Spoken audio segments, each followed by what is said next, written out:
Imaginez une étendue blanche infinie, un désert de glace où le thermomètre chute à moins 80 degrés Celsius.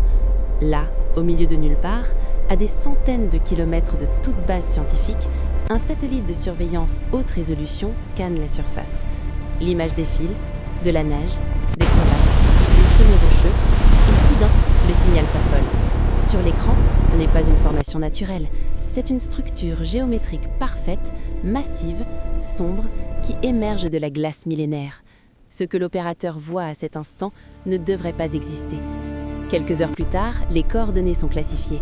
L'image disparaît des serveurs publics. Sur Google Earth, la zone est désormais recouverte d'un mystérieux carré gris flouté. Attends, quoi? Pourquoi cacher une anomalie thermique au milieu d'un continent inhabité? Voici ce que peu de gens savent. L'Antarctique n'est pas seulement un bloc de glace, c'est le plus grand coffre-fort de la planète et ce qu'il renferme commence à s'échapper. L'histoire que je vais vous raconter aujourd'hui n'est pas une théorie de comptoir.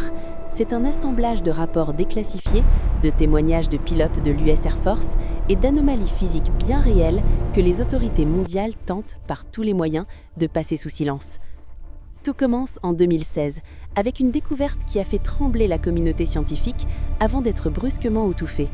Des capteurs de la mission Gravity Recovery and Climate Experiment de la NASA détectent une anomalie de masse massive sous la terre de Wilkes, une région reculée de l'Antarctique de l'Est. On ne parle pas d'un petit rocher, on parle d'un objet ou d'une structure qui s'étend sur près de 250 km de large et s'enfonce à 800 mètres sous la glace. Pour vous donner une idée, c'est plus grand que l'État du Maryland. Et c'est là que tout devient étrange.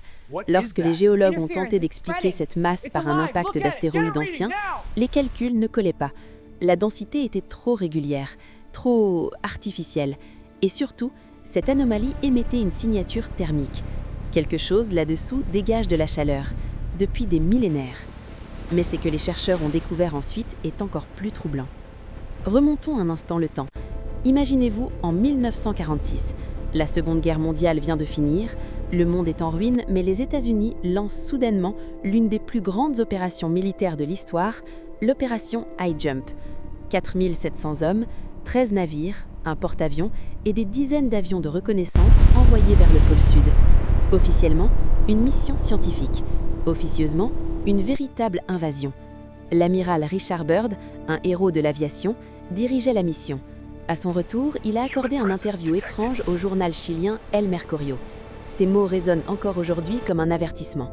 Il est impératif que les États-Unis prennent des mesures de défense contre des engins hostiles qui proviennent des régions polaires. Des engins capables de voler d'un pôle à l'autre à des vitesses incroyables.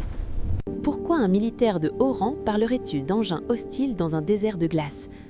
Avancez la montre jusqu'en 2003, une équipe de scientifiques de la station Amundsen Scott rapporte des interférences électromagnétiques massives provenant du dôme A, le point le plus élevé de l'Antarctique. Les boussoles s'affolent, les instruments de navigation des avions de transport C-130 tombent en panne systématiquement lorsqu'ils survolent une zone précise. Un ancien ingénieur de la station, qui a souhaité rester anonyme, a décrit une scène digne d'un film de science-fiction. Des convois de matériel lourd arrivant par avion non marqué, des hommes en combinaison noire ne portant aucun insigne national et des excavations profondes opérées dans un silence absolu. Imaginez la tension. Vous êtes un scientifique, vous êtes là pour étudier le climat et vous voyez des militaires extraire des objets de la glace qui ne ressemblent à rien de connu.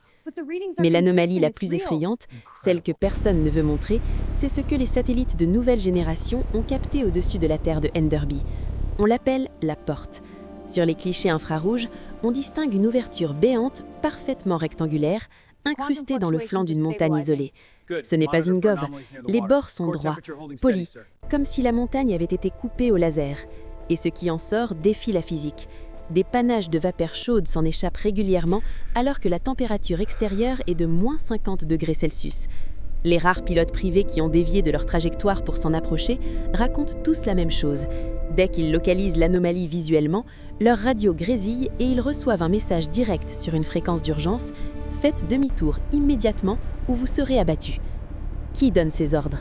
L'Antarctique n'appartient à aucun pays, selon le traité de 1959. Pourtant, c'est l'endroit le plus surveillé et le plus restreint de la planète.